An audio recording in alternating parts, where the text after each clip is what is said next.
Meeting for Thursday, April 6th, 2023. As always, I had to ask what the date is as we start off, so. Welcome, everyone. I think we've got quorum. No one's on Zoom, so we don't have to do a roll call. Perfect. So should we start with Article 2, Jim? Sure. So Article 2 is the standard non-union personnel article. It's on each year. Only change this year, it's not sponsored by the Personnel Board, it's sponsored by the Select Board with a change from the previous town meeting. The recommended living adjustment is 2.75%. We came up with that figure based on multiple factors. One being, we want to keep Walpole competitive with other communities, market indicators, increases among other municipal unions in the school department, as well as anticipated adjustments in other towns. So those are the major factors we always looked at with the Personnel Board. Select Board considered this matter back on October 25th, and that's when they voted it. So, any questions? So this is the first year without the Personnel Committee. So how was the process this year? We wanted to keep it basic. There's no major changes to the personnel bylaws. We did have HR USA come in, conducted a review of our salary and wages that we offered non-union personnel. They also made some recommendations as to where we should move some folks. I decided the Select Board agreed with my recommendation not to move forward with moving anybody as far as grades or classification steps. I wanted to get this 1 year under their belt, make sure that they were comfortable with it, and next year we'll probably move forward with some of the recommendations, more or less moving the people up and down as far as the grades to keep them competitive. But this year it's just a standard living adjustment. We also added in the deputy assessor, which was voted on at town meeting, and the inspector of weights and measures. Excellent. Questions? Mark? Jim, in the write-up you have first year cost adjustment for this. Is that already in our budget? Yes, it is. It is, okay. So there's no separate funding source? No. Josette? Deputy assessor and the inspector, have we hired them, or are we waiting for this to pass and then you'll? So the deputy assessor, we went ahead in the fall and got a supplemental appropriation, and we did hire her. That was Jen. She's been in here once or twice already with Dennis. Correct. And the inspector of weights and measures, we have a part-time person who actually is a full-time employee for the town of Framingham, I believe, and he does it part-time for us. We used to have the state do this. That's why it went from, Exactly. in the budget, it moved. The state notified us, I think it was in April or May, that they were going to stop doing it on June 30th. So they didn't give us much time there. Jim's in the inspector's office has been great to kind of pivot and figure things out. We came up with a short-term solution. Norwood's letting us use their equipment, and we've gone forward and done some purchase orders to purchase our own inspector equipment. Thank you. Other questions on Article 2? If seeing none, do we have a motion? Motion for favorable action on Article 2 in the amount of $124,500. And a second? Brian? Doug? Brian? All in favor, say aye. Aye. Opposed? Abstained? What are we, 13? 11. 11? Oh, yeah, we're down to, yeah, sorry, forgot that. 1100 was it? Correct. Chairman, can I have a moment? Sure. The hours being after 7 o'clock and the quorum being present, this meeting of the planning board is now open session. Okay, excellent. Oh, thank you. Sorry about that. Perfect.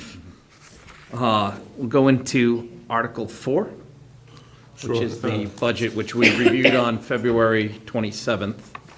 And if my understanding is correct, we have no changes from, No changes at this time. So the recommended motion on the budget is written out for you. Basically, the funding sources are listed as follows. Raise and appropriate from taxation, $111,095,254. Ambulance fund, $1,080,000. Sale of cemetery lots, $16,000. Water enterprise, $1,326,578. Sewer enterprise fund, $477,579.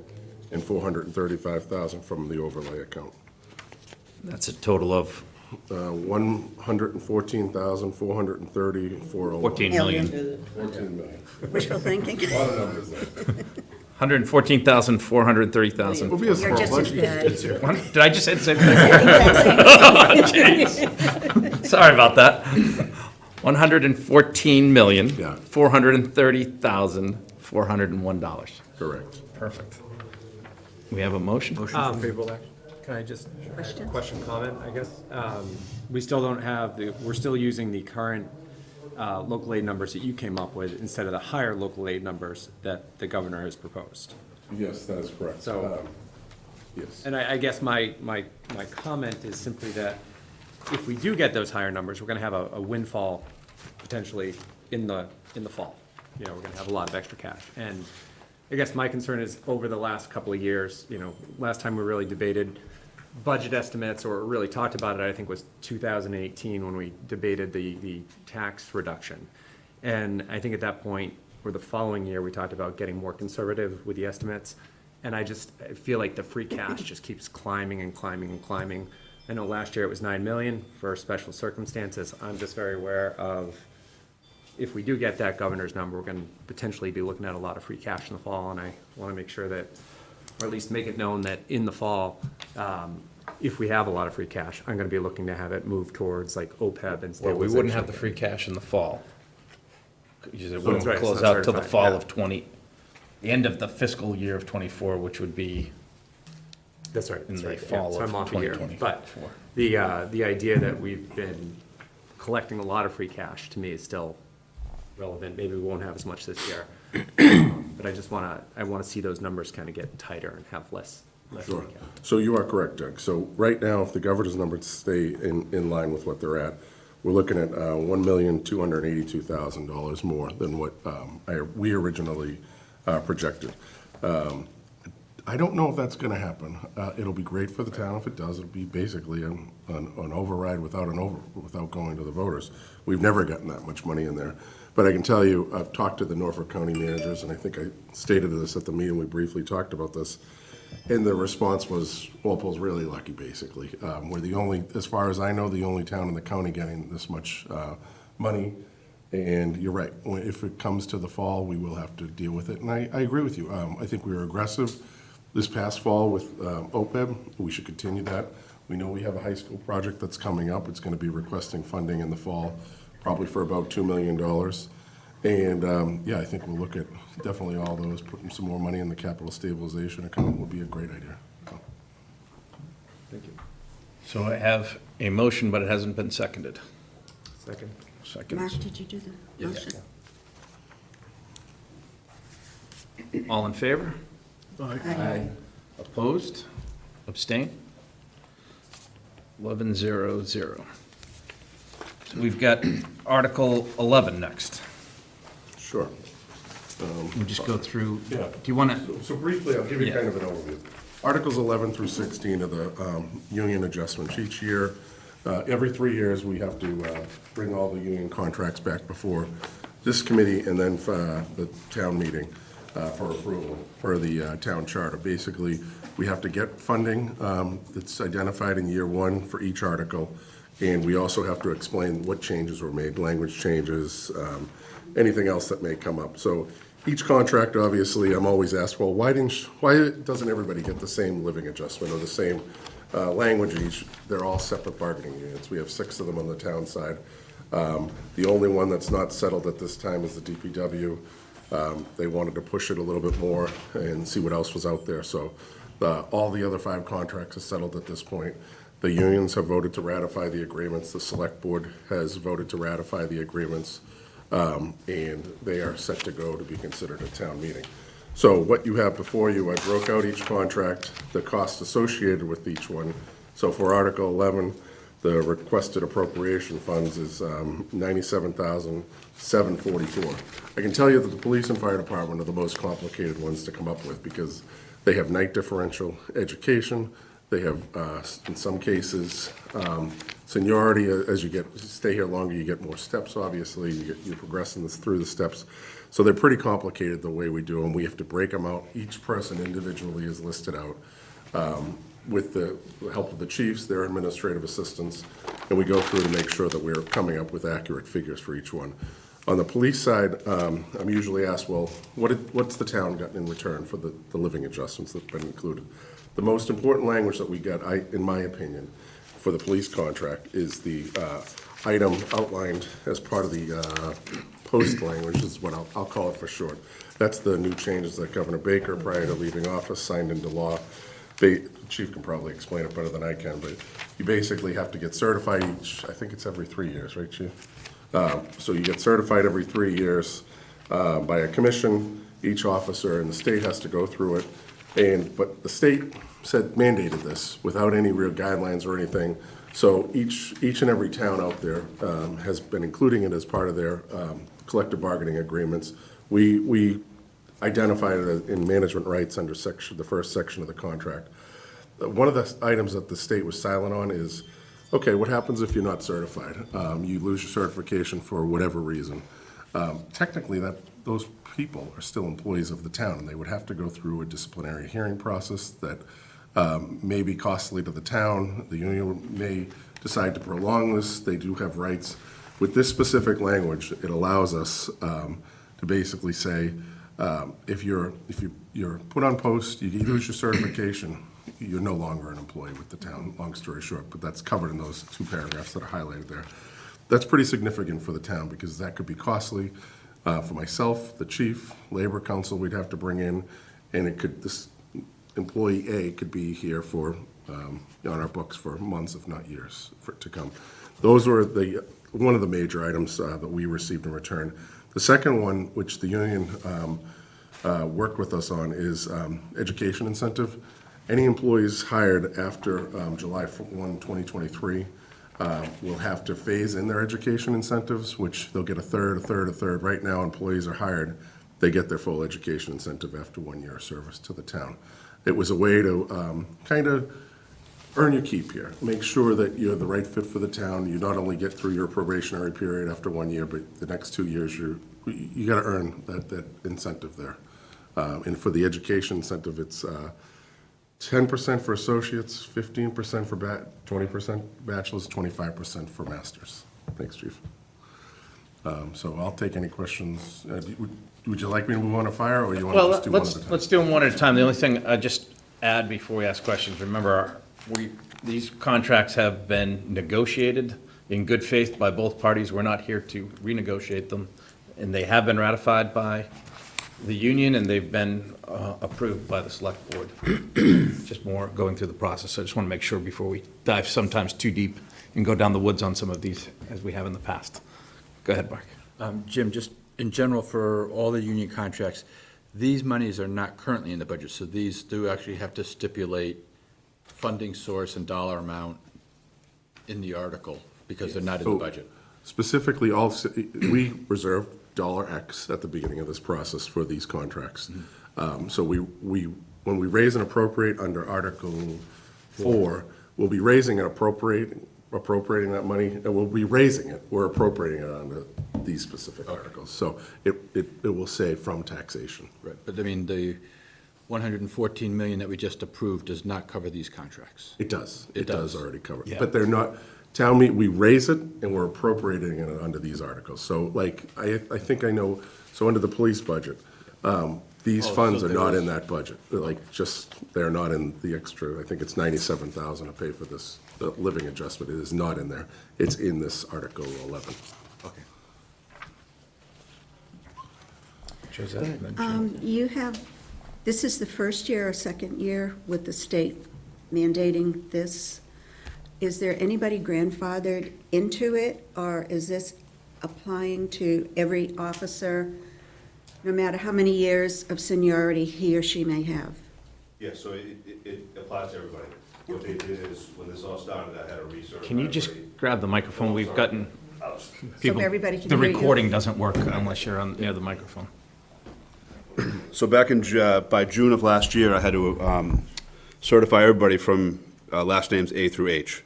So they were already been recertified for 3 years. Upcoming this year is up through P, and then in the third year, it'll be the remainder of the alphabet. That's how the officers that have already been employed and working for the town or other police department in the past have been certified. And then going forward, it'll be the same recertification process every 3 years. And if there's issues going along, then we'll deal with them through, the process. Hypothetically, if somebody's on a suspension, and I know it's getting into the weeds a little bit, but does that affect their certification, or does it really depend upon what the situation is? It would depend upon the situation. So, we would follow our procedures for internal affairs investigations. We would do, the administrative leave process, and then we would do all the investigation as we would normally do that. When we came to a conclusion, we'd also notify the post commission of such, depending on what it was.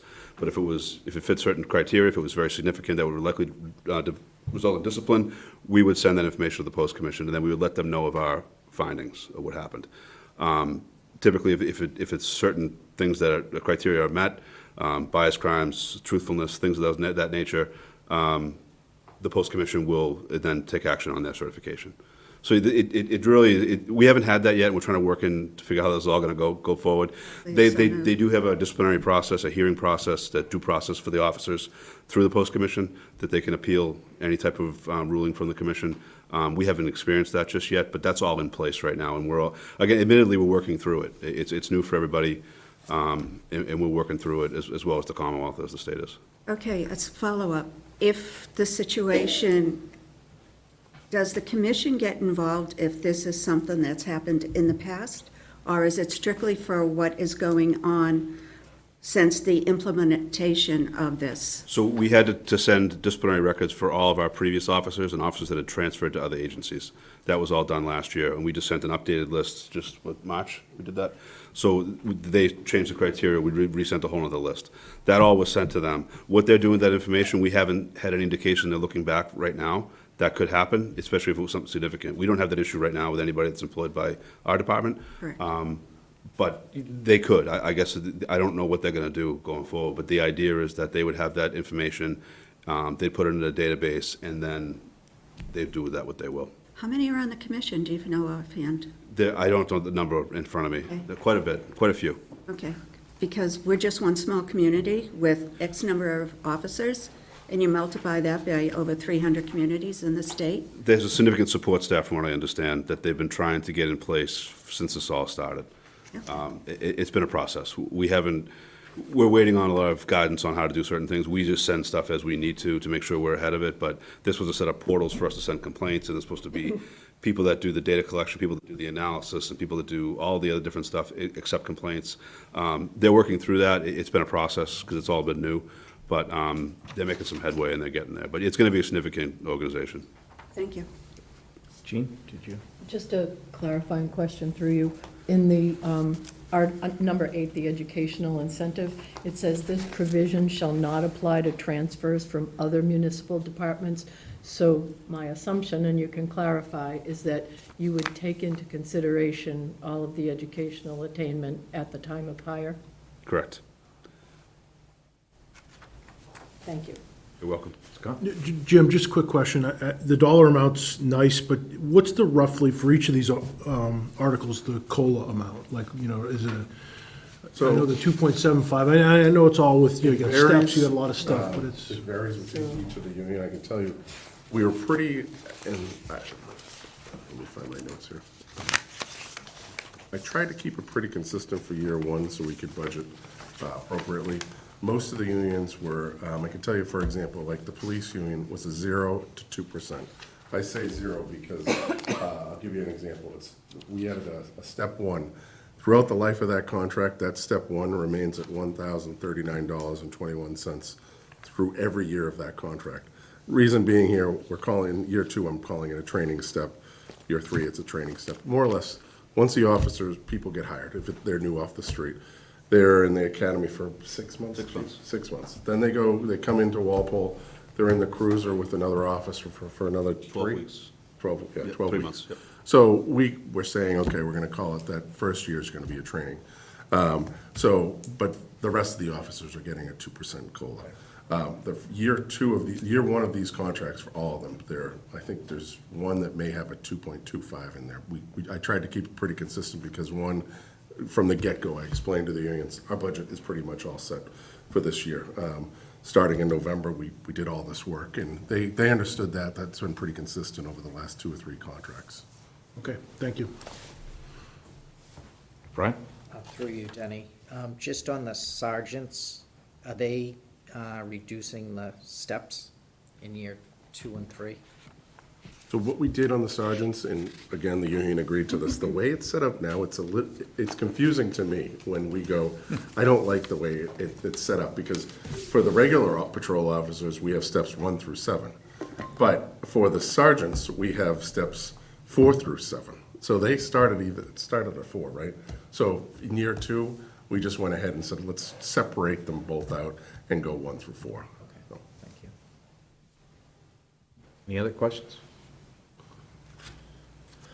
We have a motion?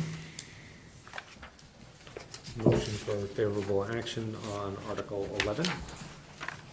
We're going to do a value Yeah. in the amount of $97,744 From taxation. from taxation. Brian? Excellent. So that's, sorry, get back up. All in favor? Aye. Opposed? Abstained? It's 11-0-0.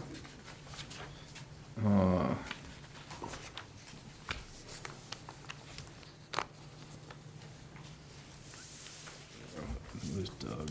Brian, sorry. Wasn't already there. Article 12? Article 12 is the fire contract for the firefighters and the lieutenants and the captains over next door. Again, pretty consistent here as far as language that the town received. We implemented a new training step here, and it's the same exact amount as the police department. I wanted to keep it consistent. So any firefighter newly hired off the street, they all receive a weekly payment of $1,039.21 for their probationary period for 1 year. That's something new that was implemented in this contract. The biggest language that we received back was this cancer presumption law. This was kind of new to me, starting back about last June. We had an issue with, not an issue, something came up in the fire department that we weren't aware of. Someone had some type of medical condition over there. This all kind of bubbled because there was recently some changes that were implemented at the state level as far as if you're a firefighter now, you have cancer presumption coverage, and Chief, I might need your help on this one. If you retire, you're covered for like 5 years after you retire. It was somewhat silent on if you're a current firefighter and you get cancer and you have to deal with that. So what we have here is language that basically says, if you have a cancer issue, the cancer presumption law, basically, if you have cancer, it's presumed that you got it somehow through the fire services. You're covered under the IOD, which is the Injury on Duty, Chapter 111F, and we'll pay your copay here. And without this language, we're on the hook for 100% of the medical payments. Fire department, the union next door has really been great to work with on this one. They did get some, language in return here as far as if one of their members were to have it, and they're going to be eligible 5 years out to be reimbursed as part of their copay, but they've agreed to run it through their insurance that they hold personally, probably most likely with the town. This could possibly be, if we have one single claim, it could cost the town hundreds of thousands of dollars. And when it came up last summer, I kind of said, it's our contract year, we need to get this language in there.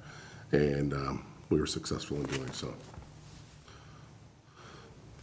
Questions? Mark? Through you to the chief. Under the stipends, it stipulates that if an employee terminates service, his stipends are prorated through his last day of employment. If a person qualifies for a stipend mid-year, is that first year also prorated, or is it automatic? It's prorated based on the time, so that's why we have it split, so that it's half and half, so. So if somebody qualifies for a stipend in January, he'll get January through June, prorated the first year of his deal. Correct. Okay. Lisa? Through you, I do think the language should be corrected in point 9. Whenever a firefighter is incapacitated for duty because of injury or sickness sustained in the performance of duty without fault of his/her own, should be the edit there. Did we miss her? I'm sorry, I don't have it. There's one her Yeah. in the injury while on duty. That's the only one. Very I first see. sentence. We can change that, that's easy. Yeah. I know the union will agree to that. Yeah. Just an oversight. Other question? Brian? Just a clarification. Why, instead of going up on the pay scale, would you increase stipends? It just seems like it's a double raise. Like, why not just increase one? So the stipend, you talking about the 1% increase there? For the Yes. EMT paramedic? Yeah. It's less of an impact. So if you get Chief, I might need your help on this one. If you get $1,000 a year and $1,000 a week, that EMT stipend, I think it's 13 currently percent now, so using round dollars, you get $13. It's only going up to $14. So there's savings there, yeah. Okay, thank you. Other question? One minor question on seniority. It doesn't seem fair to me that if you have the same hire date, the same test scores, seniority is then based on last name. Has that Ever occurred? Have you ever gotten that far? Never. Just curious. Seems like an odd. Yeah, the V doesn't like Yeah, that. I don't like that at all, actually. I think it's great. It could be a coin toss. Mr. Wassel is with you. Yeah, I'm with you. Excellent. Other questions? Do we have a motion? I move for favorable action on Article 17 in the amount of 104,000. 12. 12, sorry. 12. Article 12 in the amount of 104,720 from taxation. Brian. All in favor? Aye. Opposed? Abstain? 11-0-0. Article 13. No action.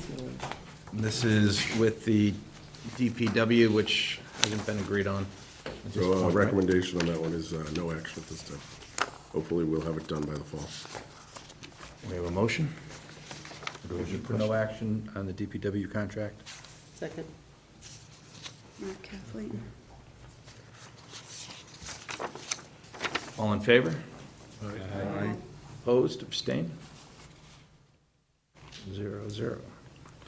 Article 14, clerical contract.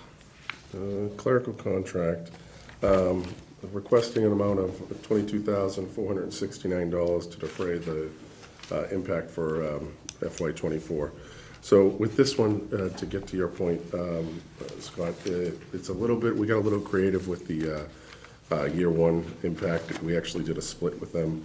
That's why there's two different pay scales for each year.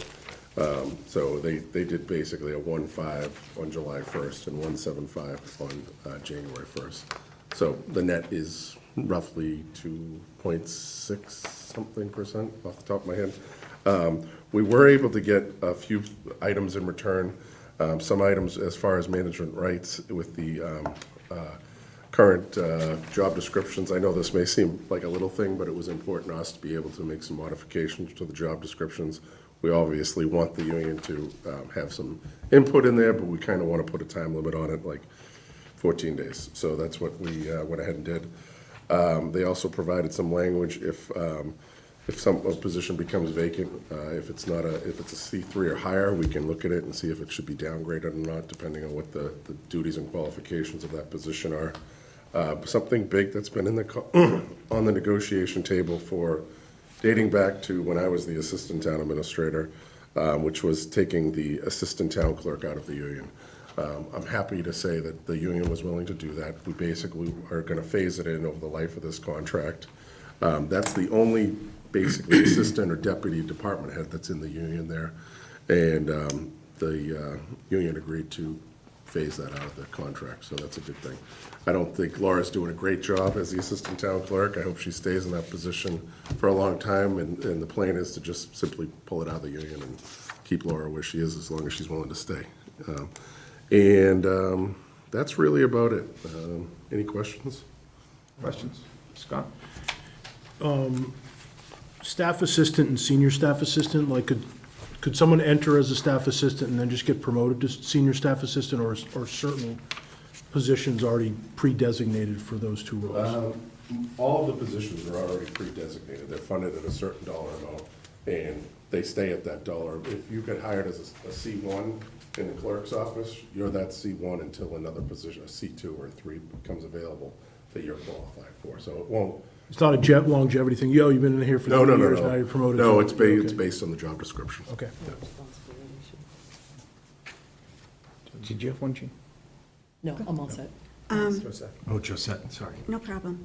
The 14 days on the union to provide comments and input, the management rights, is that pretty much common language for this type of a position, or is it unique to It's something that they here? had asked for. I had asked to have it implemented immediately. Okay. They asked for the 2 weeks seemed reasonable for them to review it and provide comments. Thank you. Just want to comment, I appreciate the union's willingness to accept that management right language. The unions that I deal with at work aren't as kind, I guess, with some of these things. If there's no other questions, do we have a motion? Motion for favorable action on Article 14 in the amount of $22,469 from taxation. Brian? All in favor? Aye. Opposed? Abstain? 11-0-0. Article 15. 15 is the dispatcher's contract. That's pretty straightforward there. It's probably the shortest page you have in front of you.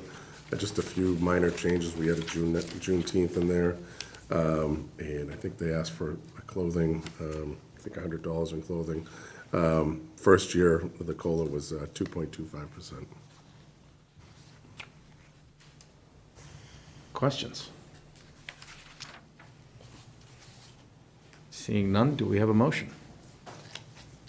Motion for favorable action on Article 15 in the amount of $25,088 from taxation. Second. Brian? All in favor? Opposed?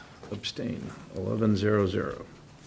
And last item up is the library contract. Library and dispatchers are our two smallest unions, numbers-wise. So the library, basically, again, pretty straightforward. First year COLA is 2.25%. Total costs associated with that is $8,749. Questions? Can I ask about the day after Thanksgiving being recognized as a holiday?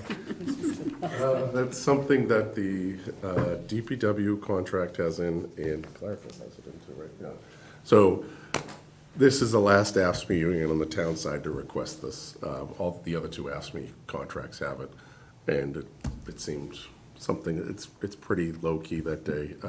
Town hall is generally closed, and if you're a non-union personnel, we basically say if you want to use your vacation or accrued time, so be it, or come in and have a nice quiet day in the office. So it's something they had asked to be in there. Because I was concerned that it was setting precedents, but really it's the last group. Just catching up. Yeah. Precedent was already set. Through you, I wonder about the closing on Saturdays. I know that the library has been closed on Saturdays, so that's now going to become an entrenched situation, that all summer long, we won't be open on Saturday. When did that begin, that we were closed on Saturday? I don't know Pre-code? when it began, it's been the case for as long as, like, I've been working for the town. Yeah. I can tell you, since we've opened the new building, it's been the case. I can't recall if it was on Common Street also. Does it seem like, it seems to me that June is a bit early. I would like to see the library maybe match the school schedule. So there's a state standard for the minimum number of Saturdays being open. I think what they're looking to do is pretty close to what that state standard is, with this language. Yeah, that we have to meet the Just- state It standards. follows, Okay. follows the state standard. So I don't think that the language in the contract is inconsistent with the existing practice anyway. They just wanted to memorialize that into the labor contract. So the state standard is roughly 9 months of Saturdays. I think it's a number of Saturdays regardless of time of year. That's when they traditionally Sure. see the lower volume. And what we're gonna do here in Walpole is condense them into just the summer months. Right, right. Thank you. Other questions? Do we have a motion? Kathleen? Kathleen? A motion for favorable action on Article 16, the amount of $8,749 from taxation. A second? Brian? All in favor? Aye. Opposed? Abstain? 11-0-0. So that brings us up to Article 22, right? Yes. How do we want to? Well, if you'd like, I'll give an introduction. Yeah, and please. Send it and over to then the committee. get that. So you may recall, the last meeting, this item came up, the Finance Committee, Chair Jim O'Neill was here on behalf of the Select Board. We got into some discussion about, I think John Lee voiced his concern, who was also the chair of the ZBA, about taking the ZBA out of the process. Basically, what the Select Board agreed to do is put them back in the process. The purpose of taking the ZBA out of the process, there was nothing underhanded or trying to undermine them in any way. It was just more or less trying to allow residents who want to have an in-law suite, kind of cut through some of the red tape, and reduce the whole timeline down for the process.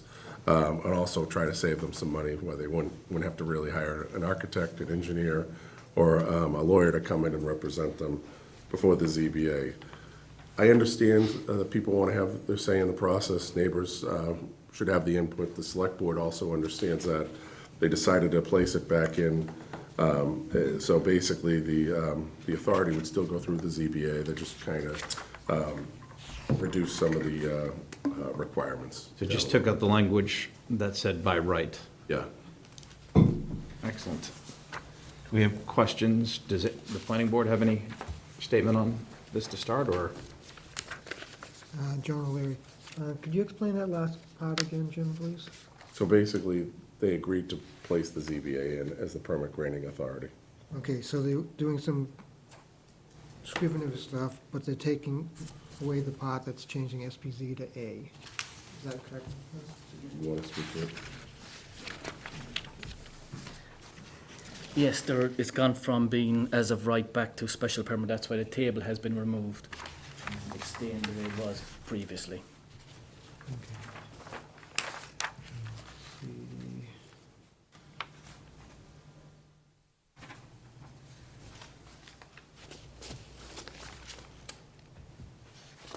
Okay, at the planning board meeting on March 16th, we discussed the article as it was originally written with the change. And we voted 2-3-0 against it as written because we felt, as the zoning board, that the zoning board's input was very important with this. And I think we agreed that some of the wording corrections, some of the changes to the definitions was very worthwhile. And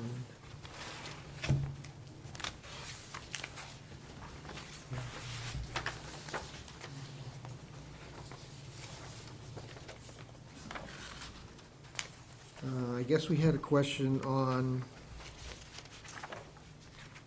letter D, in this section here, where the first item says minimum lot size shall be 15,000 square feet.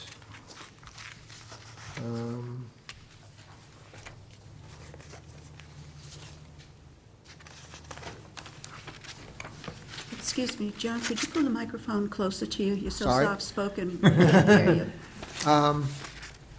I guess the clarification was because this relates to the different zoning districts, RA, RB, and R, which have larger lot sizes requirements.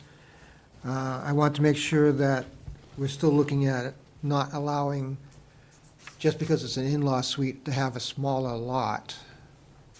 We want to make sure that it follows the standard zoning requirements for the lot sizes in the districts it will be located in. And I'm not sure if I'm reading the wording correctly there. Application. It's an older, Hmm? an older version. Do you have a current one? Oh, yeah, okay, we're going back and fixing the others too, good, okay.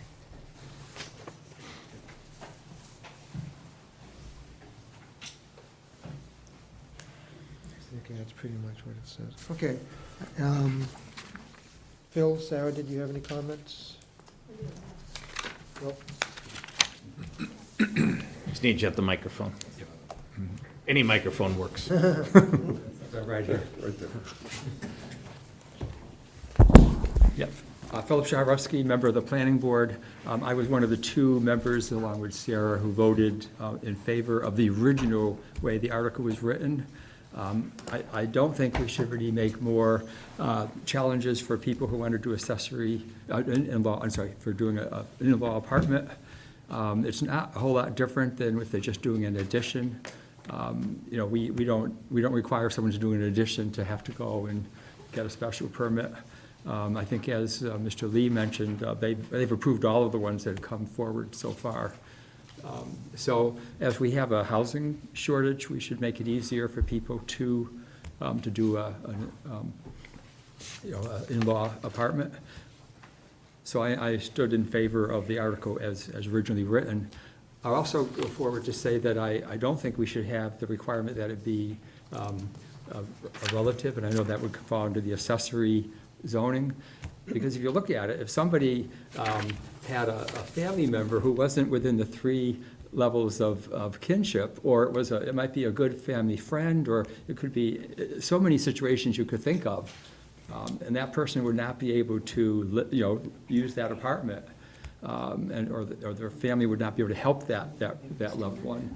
And furthermore, we have the problem, what do you do with those units when that family member is no longer living there? So, as you're going to be seeing with the way the state's going, we need to have more affordable housing, and one way to do that is have more housing units. And, so we should be doing everything we can to have more housing units, and I think that would be a step that we should expect to see. But I'm disappointed that we're going backwards on this particular article and requiring a special permit for something I think should be, just by right. Thank you. Okay. So Sarah Khatib, member of the planning board. I'm not sure how many of you have looked for housing lately. I have. It's really, really, really tough, especially if you're looking for like moderately priced housing. Don't get too excited. I'm not leaving. I'm not moving, but I'm looking on behalf of a family member, and she has accessibility issues. So finding housing that's affordable, that you can get a wheelchair. I mean, it's really, really difficult.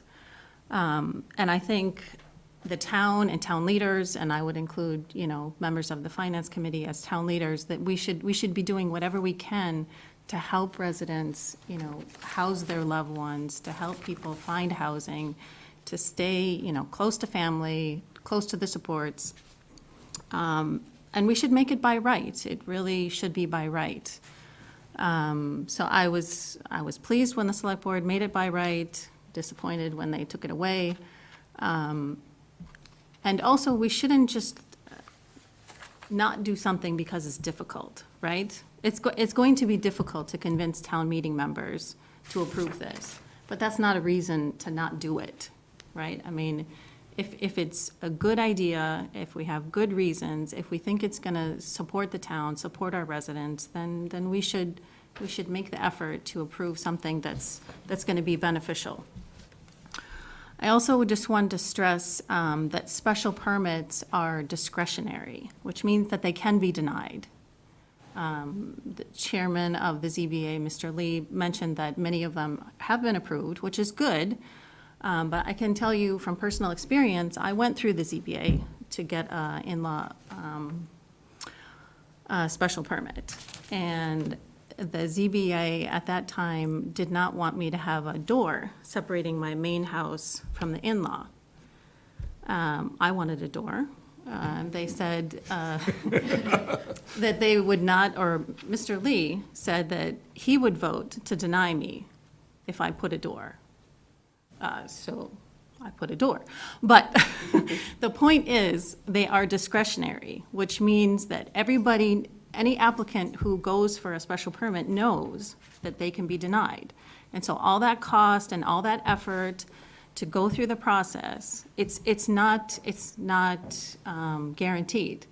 They may typically approve them, and that's good, like you want to hear that, but if you're going through the process, you know that you can be denied. And then, you know, his response was, well, you could, you know, fight it in court or whatever. Like, why are we doing that to our residents, right? I mean, these are just homes, small, you know, with a kitchen and a bedroom and places for our family members. Like, it really should be by right.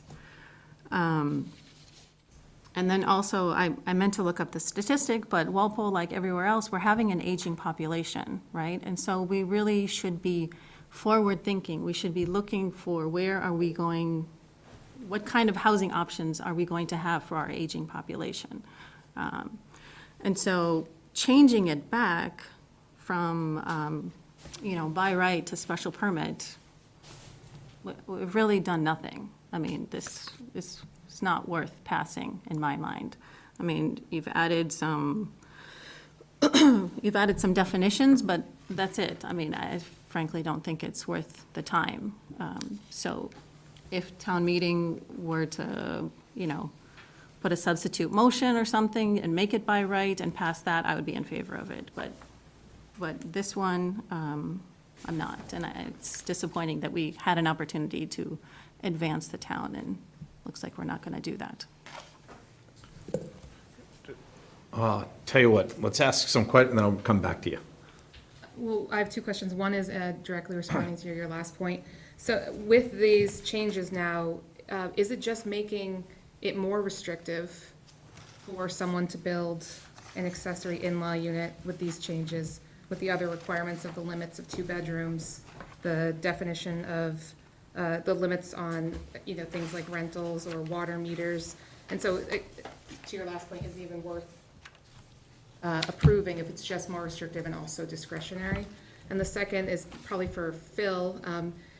How does this align with our housing production plan and our goals to create more accessory units as part of our efforts there? Yeah, That's 2 questions, sorry. No problem at all. Through you. You're good, you're good. Sorry. Yeah, I believe our housing production plan recommended that we pass accessory housing, which is By the right. next, by right. That would be the next step, you know, this is in-law apartments. So, you know, when you look at, you know, as Sarah said, you know, the housing crisis in Massachusetts, eastern Massachusetts is critical.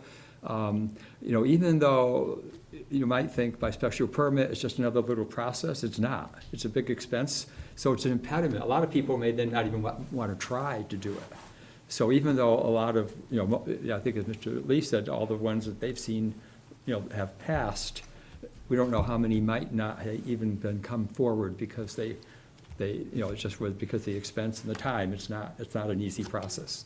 We should be making things easier for people, not making it more complicated. And then I just also wanted to say that my son was recently looking for houses, and, you know, our own children cannot afford to live in Walpole.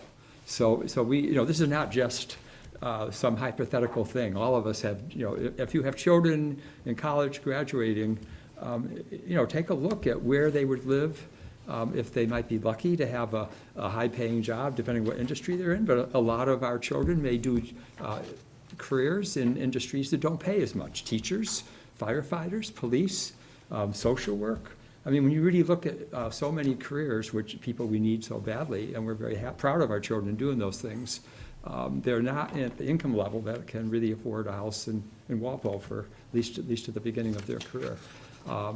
And I do also want to emphasize about family members.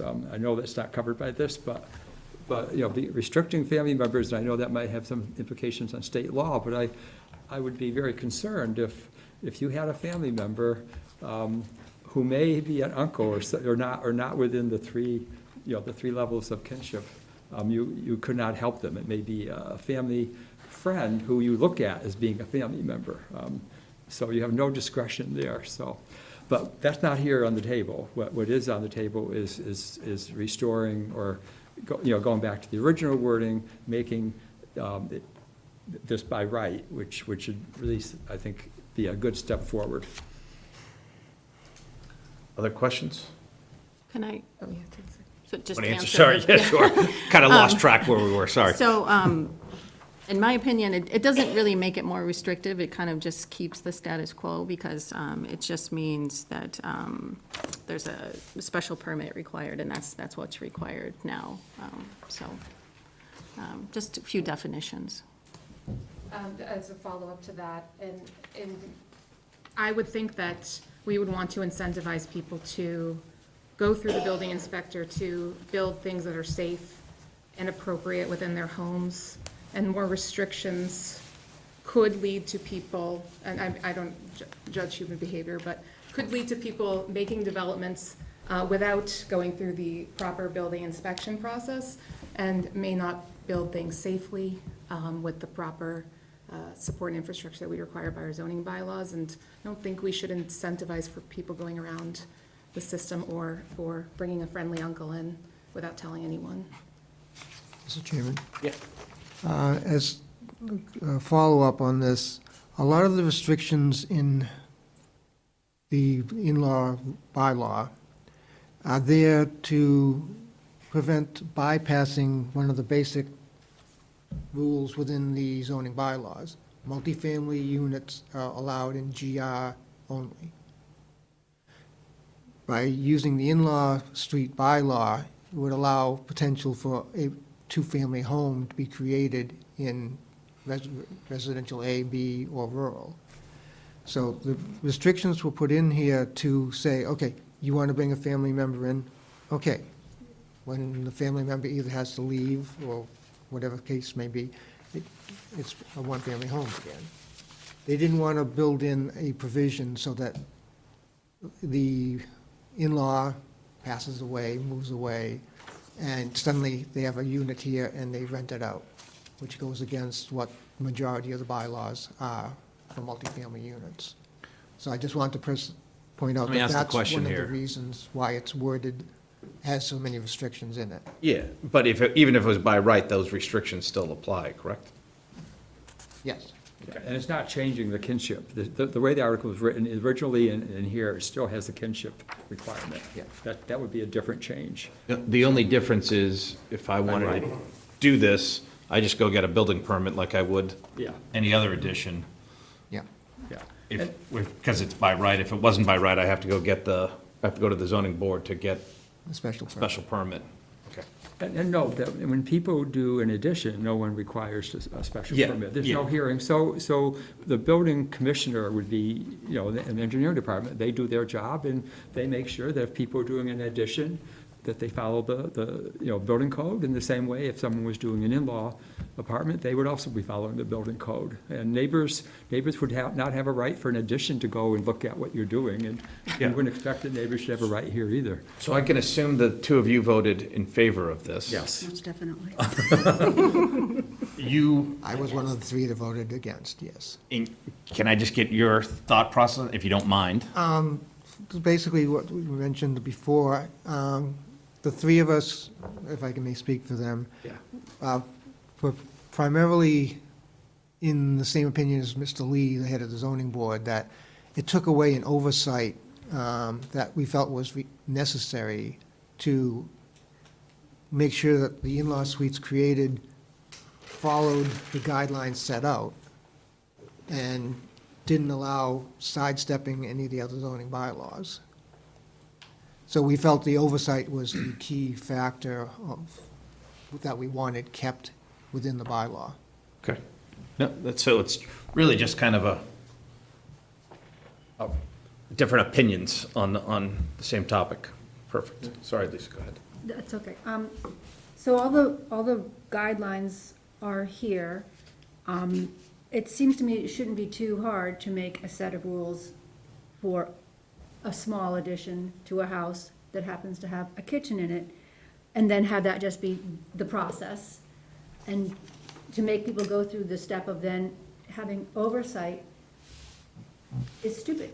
Because it's right here, exactly what you have to do, and then why should you still have to go have that meeting with the architect and pay the cost of that for somebody else to say, okay, yes, you followed all the rules, you can build it. If the rules are correctly written, then we should be able to do it by right. End of story.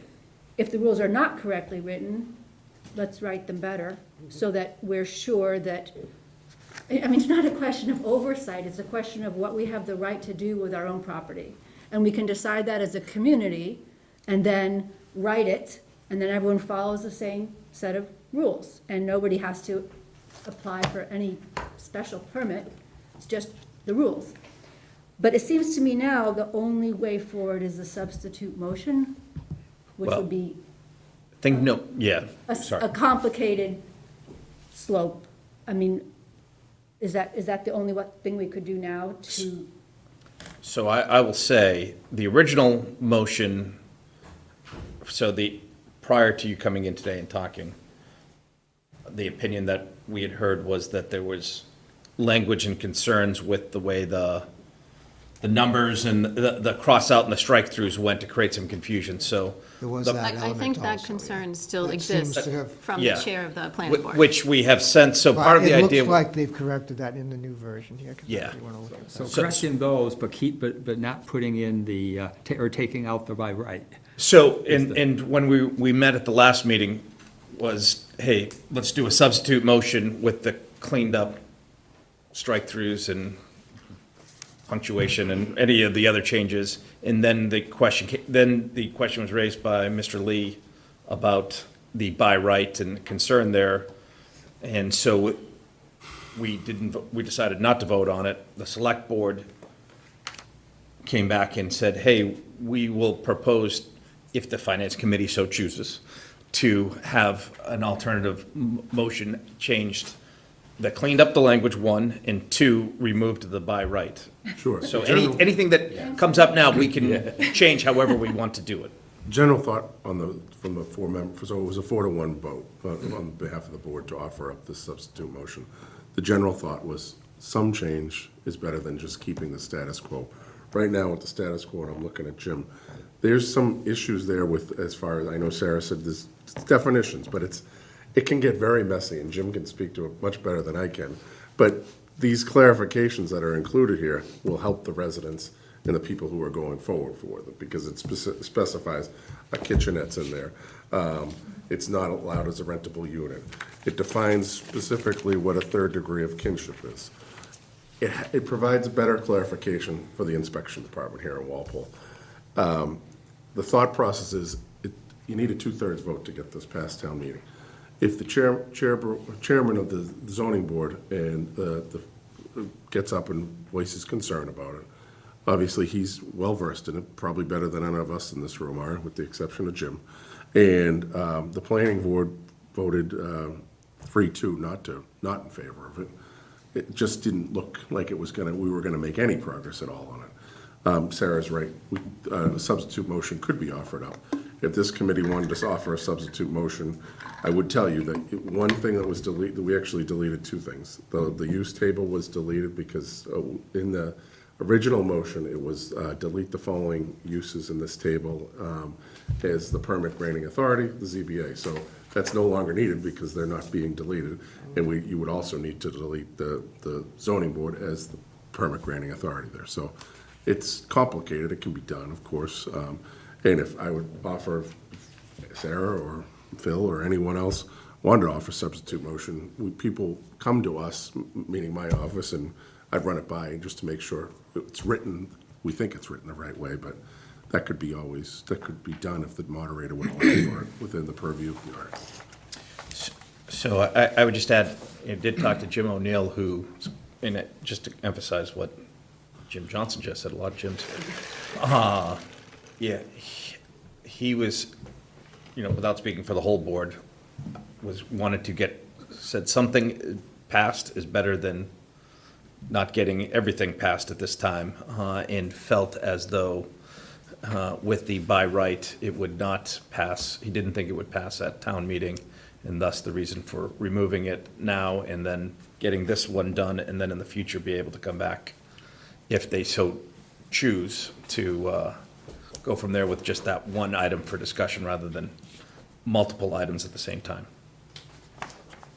So, more questions now. Let's start down at that end and we'll work our way up. My question for you, so as I view it, and I could be wrong, our options are a motion for favorable action, a motion for no action, and a substitute motion on our part? Yeah. In really, the motion before us has the incorrect punctuation that, Right, in both cases. that was brought up. So I think a substitute motion at minimum Necessary.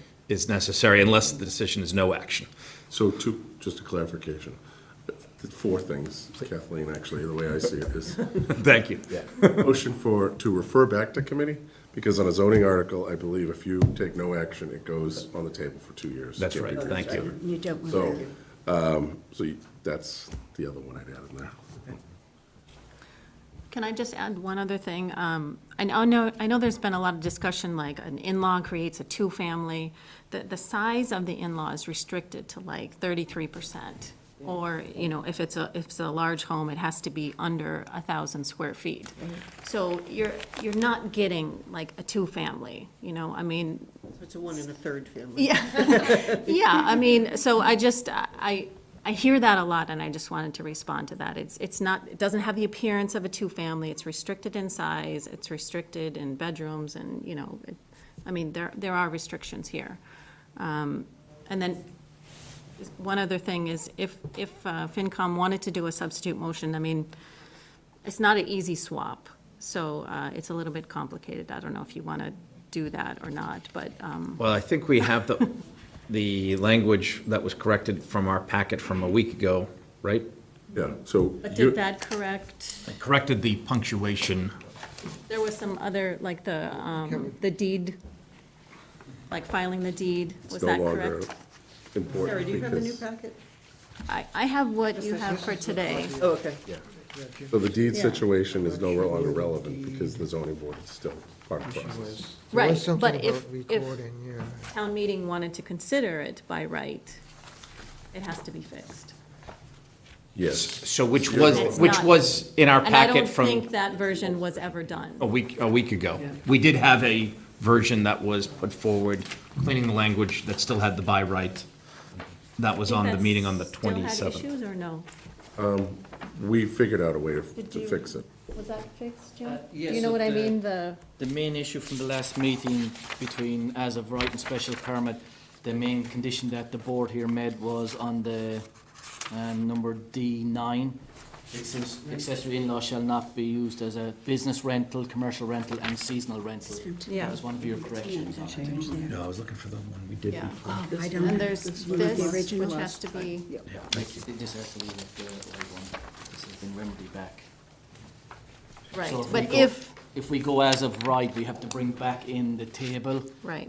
All the description of the deeds and all the description, Yes. at the bottom of D12 where it says the asterisk requirement, we'd have to bring back in the old language for that, where it goes from just as a conditional of the special permit, which it is now, to go back to that if you alter these conditions, you have to go for a special permit, so to bring that back in as well. right, So that And what then- Sarah is yeah, referring so to, and this- I'll this read one. my notes from the last meeting. As it was written Would have to- previously, it said, "The property owner of any accessory in-law shall record with the Norfolk County Registry of Deeds, strike through a certified copy of the decision and underline an amendment to their deed noting." So basically, because the concern was, because the zoning board is not part of that, I forget who raised this issue, there's no decision to file there. So, Jim, the outcome was, if we went forward with this old version from last week, it would be the your decision, or? Well, they'd have to file, they'd take we give them basically a certificate of occupancy for an in-law, and they'd take that to Norfolk County Deeds and file that. When it's a special permit, they take the board's decision and file that with Norfolk County Deeds. So we can change the language that way there. So it's no longer needed because we went back to the ZBA as the permit granting authority. And it takes the burden off the resident and puts it on the zoning board to file the paperwork. They still have to make the decision, but the resident still has to take it up to Dedham and file it. Okay, I thought that was done by the zoning board. It's not. It's done by the individual person. So the zoning board put the decision to the clerk's office, it sits there for 20 days from the appeal period, and then the onus is on the owner to take that to Norfolk County Deeds, get it stamped in and return to the clerk's office in the building department. Okay, I was not aware of that. No. So that process is now back to, that's not even on the table anymore. Yeah. Okay. Unless you go back to what Sarah and Phil were looking to do, so. Yeah, so, Is there more questions coming around Well, actually, yeah. before you get off on a Yeah, tangent? no, mine was dealing with these asterisks at the bottom, because this didn't have anything that had language changes, and I was trying to remember what we had previously. And yeah, you said, if you want to make changes for anything that's got an asterisk, then you have to file for the special permit, and that would be a language change on that line. That wasn't highlighted now, that's what I was trying to. Yeah, previously it said, asterisk, any application, asterisk, underline, any application that does not meet the requirement listed in section 5B-2. And then we struck through requirements marked as maybe altered in condition, seek approval of special permit Yeah. through the zoning board of appeals, so we left the So current this one language. doesn't have, this is back to the original language that exists in the bylaw. That's why I was looking for that clarification. Okay. so, Does Doug have questions? I know I do, and I think somebody else down here might also. I don't really have any questions. I don't like it the way it's written, so I'm gonna be a no. written tonight. Written That's the as- question, I just want to make yes, sure. Yeah. Written that- tonight, we have the 3 third degree versions. of kinship really kills it for me, Yeah. and so I am a no. Um, As presented. Yeah, as presented, I personally am one that liked the fact of it going for the permit before the zoning board. You like that, say that again, sorry. I like that factor because it would be posted in the mail, and the abutters would have the opportunity. I have seen personally other issues where it starts off as an in-law, and then it becomes something else, and no part of government is involved in the abuse of it. Not saying that that's going to stop the abuse, but I like the fact of having the opportunity to have it posted. And if you so choose, if there's an issue as a neighbor, you can go before the board and give your opinion. Whether they take it or not, it gives you that opportunity. It's your neighborhood, it's your community, as you have said. But again, I agree with Doug. I don't like the kinship factor on this, so I'm voting no on it. I would vote no anyways, but the consistency of the third degree of kinship, still, I'm not crazy about. Through you, the third degree of kinship, I don't think is ever up for debate, isn't it? Isn't that the state requirement for a definition of an in-law? We could separately pass an Right. accessory dwelling unit Right. bylaw, and several towns have that, and even have them by right. Like Foxborough has ADU by right, Lexington has ADU by right. Like, so there are other towns, and so maybe, you know, maybe we as a town want to decide, like, well, let's do something better. Let's, you know, do something better, take away the third degree of kinship, and then work towards passing that, Right, so potentially. that was I'm not done, sorry. No, go right ahead. I just want to make sure he gets to, So that was my Gets to point, speak. is that if we're voting on an in-law bylaw, we own that third degree along with it. That doesn't change as far as I understand. Something Lisa said last week, she said something about the old lady in the neighborhood. I happen to live in her neighborhood, and she was looking right at me. So I'm thinking I've got a place to live long-term. But, yeah, I mean, I think, I couldn't vote on this strictly based on something Mr. Leith said the other night, when he said, they can come before us and maybe we need them to put up like a row of hedges or something right here. Well, if you've got to put up a row of hedges, everybody should have to put up a row of hedges. It shouldn't be up to a couple of people on a board to say, yeah, I don't like the look of your thing. You got to do something special. So I couldn't vote on this as it is, but I think if we do not move ahead with cleaning this up and making it by right, we're never going to get to where I want to go, which is to live in Lisa's house in her accessory apartment without paying rent, because that would be illegal. But, as Mr. Chekarowski said, that would be our hope, is for some of us to get there, to solve that problem. As I look around in my life, I've got lots of people who I love and care for who are not in that definition. As I listen, my recommendation, if anyone asks, is I don't think this is ready. There's a lot of conversation feedback. I would recommend referring it back To committee. and getting it on the fall. The only concern I would have is asking the two gyms, does this materially impact you if it was delayed till the fall on? Doesn't personally impact either one of us. It's gonna impact resident Smith or whoever. Okay, I didn't know that from may come enforcing forward. anything from there. No, unfortunately, Okay. it's not normal. Oh, just there's a member of the ZBA here. I don't know if you want to hear from her. We will gladly, does she want to be heard is the question. You don't know who I am. Jenny, You should introduce yourself, Judy. What's that? I just wanted to ask one thing. Does that, if we refer it back to committee, does that eliminate the option of somebody introducing a substitute motion at town meeting? No, it does not, no. Okay. That's just our recommendation. Yep. They can still do whatever they want. Good evening, I'm Judy Conroy. I've been in Walpole my entire life. I've been before this board probably a couple of times a while back. I've been on the zoning board for, close to a year and a half.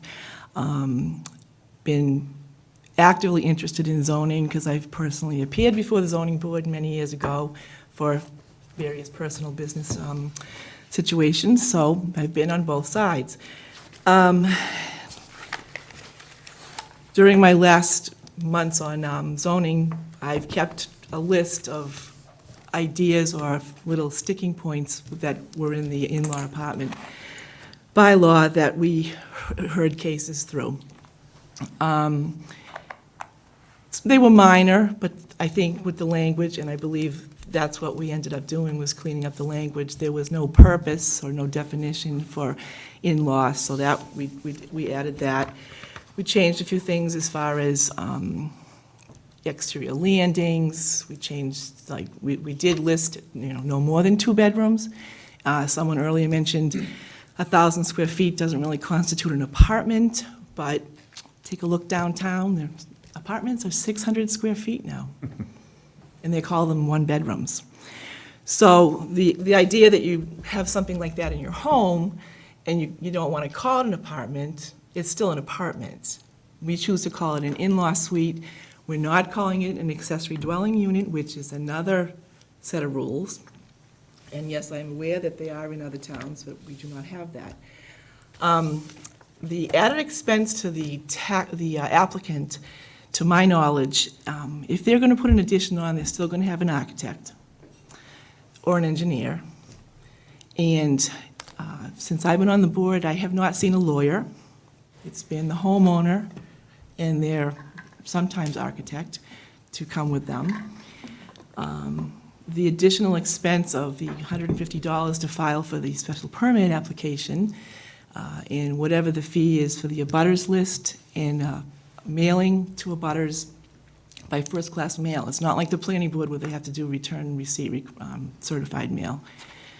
So the way I look at it, that's the extra expense in a night before the zoning board. And we've only continued a few of them to a second evening based on the applicant's thought that they might want to change something before they choose to close their public hearing, and then we deliberate. The idea that it comes before the zoning board for a special permit, as I understand it, we cannot deny a special permit. We're giving someone special permission to do something in a zone where that activity is not allowed by right. In other words, what Mr. O'Leary said, you can do something like this in GR by right. But if you're in RA, RB, or rural on 2+ acres of land, you do need to come before the zoning board. The idea is the transparency, the notification. Our job as zoning board of appeals is to watch for the quality and the characteristic of the neighborhood, to make sure that for public safety reasons, there's no detriment to the neighborhood and so forth. So that's where we landed with our presentation, special permit, and, kind of massaging some of the language and putting some new things in. And when it got changed, we were kind of taken aback a bit. But that's what happened. So what's here now is, it's back the way the zoning board presented it to the Board of Selectmen, and that's fine with us. We did talk about it last night. We only got this today, this version. But we were verbally informed that the allowed by right by the Selectmen's vote last week was 4-1 to proceed with the special permit process. Catherine? For you, Denny, to Judy. What is the difference between, and it's not a gotcha thing, what's the difference in neighborhood look, feel, whatever, and safety issues between me putting an addition on my home and somebody putting one of these additions on their home? And maybe a elderly driver. An elderly driver or two. It's not necessarily Nana and Grampy. It could be daughter and teenage grandchildren with multiple vehicles. The one thing we did add was that parking had to be on premises, so that the additional cars, which we're increasing to 4 now per household in one of the articles, isn't on street until November, and then, in the front yards of people's homes. So we do look at that as far as parking goes, to make sure that it's on-site and it's in the area that matches your driveway or is of similar materials. In other words, they're not just driving up the side of the yard and parking, because, that doesn't always look so great, and I'm not being fresh here, but why can't that just be written into the bylaw that you have to have, the parking situation has to be to accommodate the new parkers in the same manner in which the original parkers were parking? Well, that is what's there. So It's in there now, What I the new don't understand one. is why that requires the zoning board to weigh in. If that's written in here, why would it have to get a special permit for that? Because as I said earlier, a special permit is giving the homeowner a granted special permission for the use of their property for something that's not automatically allowed by right. It's different, if you have a 3,000 square foot house and you're gonna have a 1,000 square foot in-law apartment, it might not be noticeable, but what's been coming before us lately have been pretty substantial additions, which, might make a ranch look a little bit out of size, but we know the knockdowns are coming and all that stuff, so this is what's happening in town. But the only notification that there's going to be an in-law with a different mechanics of the, or I don't even know what the word is called, it's coming to me in a minute, like the family unit and the number of people coming in, coming out. Dynamics, maybe. That's the word, yeah, that's the one. The dynamics of that household is gonna change with increased people, cars, deliveries. So I think that the neighbors deserve the transparency to know that that is going to be there. And not many people, I can't say that anyone's ever come in and said, we don't want my neighbor to do this. But they're grateful that they're being informed and have, a preview of what's to come. All right. Do we have a motion from anyone? I move to refer back to committee. Second. Third. Aye, so we have a motion to refer back.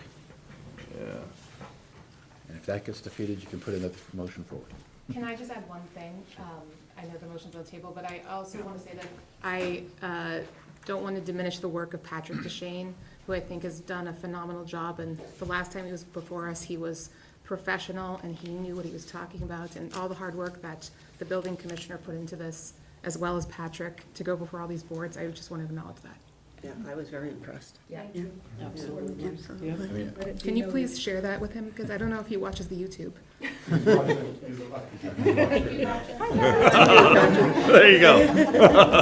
I mean, I like a lot of this, but it's the 5% that I just really can't say yes to, and that's why. What 5%? What part of it? Part of it is the third party, and the other is,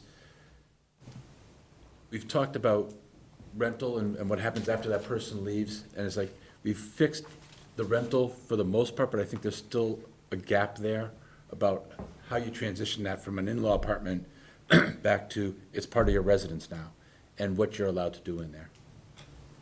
Yeah, if I can add a comment, I appreciated, Kathleen, your careful questions about how the issues that Judy raised could be written in, and then Judy, you answered it with some, and particularly parking in cars, and I can see that when a household expands and the number of people that are driving expands, it's an impact, but I like how that is, quite reasonably and thoroughly addressed in this language. I think it would be pretty inappropriate for us to start restricting the size of people's households. And I would be happy to see those concerns, codified into law, rules, and then not have to go through any special permit procedure. Just say, yeah, we understand you can't have 16 cars here. You can order from Amazon 16 times a day because my kids do. That's a different scope. But I appreciated the clarification there about what some of the issues could be and how they could be solved, so that it's fair for everybody in our town. Excellent. Mr. Chairman, if I could make one more point. As far as what happens when, Nana passes and doesn't live there anymore, the homeowner has the option to use that part of their home.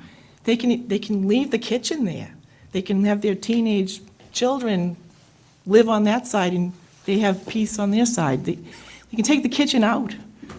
The thing that constitutes the kitchen, I believe, is the stove. So you can leave or cooking microwave. You can have a room with a countertop and a refrigerator in a room. I've seen it. So, it's not like it's going to be like a ghost town on the other side of that wall. The point of the in-law is it's relatives. This is not going to solve the affordable housing problem in Walpole or in Massachusetts. This addresses a family wanting a relative or a close family member to live with them, to age in place with them, and then what happens after that? They might have, the next generation down comes and moves in. Right, so we have a motion and a second, so the motion is to refer back this article back to committee. So all in favor, please probably raise your hand just to be safe. Well, maybe not, maybe we're good. 1, 2, 3, 4, 5, 6, 7, 8, 9. Those opposed? 1? And yourself. I'm gonna throw myself into the refer back to committee, so we'll make it 10. 10, 1, 0. 1, 0. Sorry, there was no. Oh, Steve? Steve. Yeah. And now, anyone can put forward at town meeting this motion and offer it as a substitute. If the town meeting approves, go from there. That work? And that was our agenda for tonight. Anything from anyone else? And just a reminder, your public hearings at the end of the month on the 27th, Thursday. We're going to hold it here in this room at 7 o'clock, and town meeting's on May 1st. Wonderful. And no reason to have our meeting on this coming Monday, because we had that as a tentative date. We're good. We've got everything done. Danny has his letter. I got the letter, I gotta fill in a few blanks after tonight. Nice, Denny. Get your comments and go from there, so. We'll go on. To adjourn? Yeah. Need to close the planning board hearing? Oh, yes, he Wait, does. yes, he does.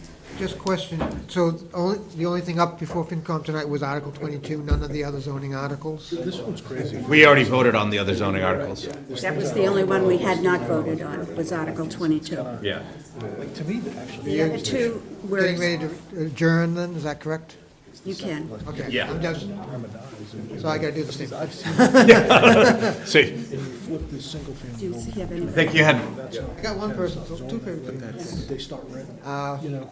Motion, do I have a motion to adjourn the planning board A meeting? motion to adjourn? Second? Second. All in favor, say aye. Aye. Thank you. we have a motion to adjourn the finance committee. Seconded by Josette, I believe. Seconded by Josette, right? No, I had a question. Oh, sorry. For Jim. Do you think it's appropriate? No, that's fine. Just let it ride? Yeah. Okay, fine. Is this yours? Yeah. Okay, that's fine. Can I keep this? Who wants to adjourn? So, we have a second, we have a motion to adjourn, it's seconded by someone, right? I lost track. Denny, excuse me. Brian. Mark and Brian. Mark and Brian. All in favor?